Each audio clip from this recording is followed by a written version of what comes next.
the headlines screamed about a digital strike. The headlines were wrong. What looked like an act of war was actually a desperate signal sent from a nation running out of conventional options. Most analysts missed the real story because they were looking at the code, not the cost. When Iran seeks cyberwar wins, the world assumes a grand strategy of domination. But the incentives underneath tell a different tale. This isn't about conquering the internet, it's about surviving a siege. By the end of this, you'll see the hidden mechanics driving the conflict and why the real battle isn't fought in servers, but in the balance sheets of a sanctioned state. Iran didn't launch cyber attacks to steal data, it launched them to prove it could. The first major signal came in 2012, when Saudi Aramco's screens went black, not from a virus, but from a wiper called Shamoon. 30,000 machines erased in hours, no ransom note, no data leak, just silence.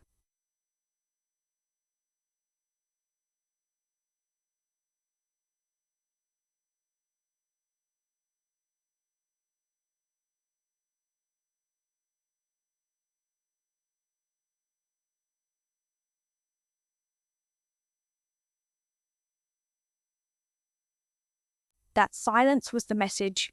We can break your critical infrastructure without touching a single soldier. Most analysts saw malware. Iran saw leverage. The real game wasn't about winning a cyber war. It was about making the West believe it could lose one without ever firing a missile. It wasn't the attack that mattered. It was what happened after. Iran didn't hit a server, it hit a pattern. The real target was the response time of Western cyber defenses. Every probe, every fake phishing email, every low-level intrusion, they were tests. Not to break in, to see how fast the alarm bells rang, and how long it took for someone to notice they were being watched. The goal wasn't disruption, it was calibration. They wanted to map the blind spots in real time, to learn where the tripwires were and where they weren't. That's why the headlines missed it. They looked for explosions, but Iran was measuring the silence between the beeps. Iran wasn't trying to break in. They wanted to be noticed just enough. Each ping, each barely, their anomaly, each alert that flickered and died in a SOX log, that wasn't failure. That was the point. They were mapping reaction times. Where did humans pause? Which systems shrugged off the noise? How long before someone looked up? Every second of doubt they bought in the West's own monitoring wasn't wasted. It was currency. Time to move elsewhere. Time to act where the gaze had shifted. The real target wasn't the network. It was the trust in the alarm.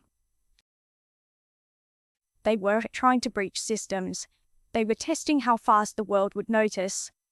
A single pulse of traffic, timed to coincide with a diplomatic meeting, sent a message louder than any data theft could.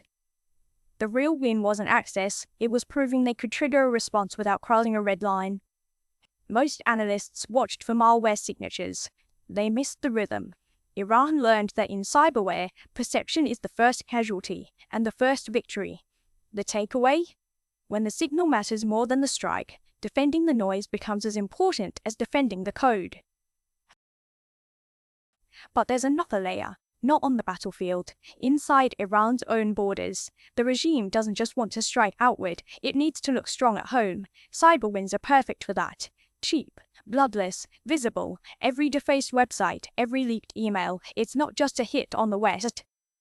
It's a victory lap shown on state TV, shared in Telegram groups, whispered in bazaars.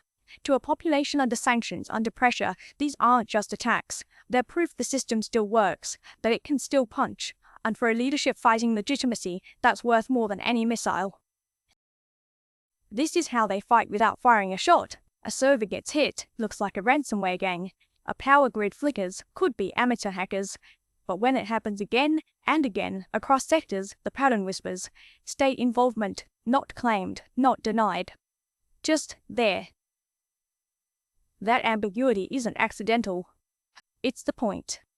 By hiding behind criminal proxies, Iran can turn up the pressure, disrupt, signal, deter, without crossing the line that invites a full-scale military reply. The knife stays at the throat. The blood stays just under the surface. And for now, that's enough to win the game. Speed is the weapon's greatest strength and its deadliest flaw. A single line of code, misfired, can look like a first strike. No warning shot, no diplomatic channel, just a spike in logs, then a scramble.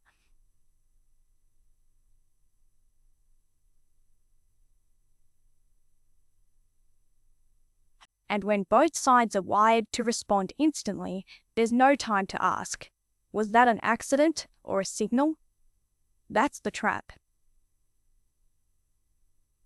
The system rewards speed, punishes hesitation, and leaves no room for error. The more efficient the weapon, the thinner the margin between deterrence and disaster. Which means the real danger isn't the attack. It's what happens next when neither side can afford to look weak. It's not about dominance, it's about delay. Iran's cyber operations aren't designed to win a war, they're built to avoid losing one. Every probe, every leak, every disrupted system buys hours, days, maybe weeks before sanctions bite harder or diplomacy shifts. The cost of launching these attacks? Near zero. The value gained? Time. And in a struggle where survival hinges on outlasting pressure, time is the only currency that matters. As long as peace remains more expensive than disruption, the digital chessboard stays active, not because they want to escalate, but because they can't afford to stop.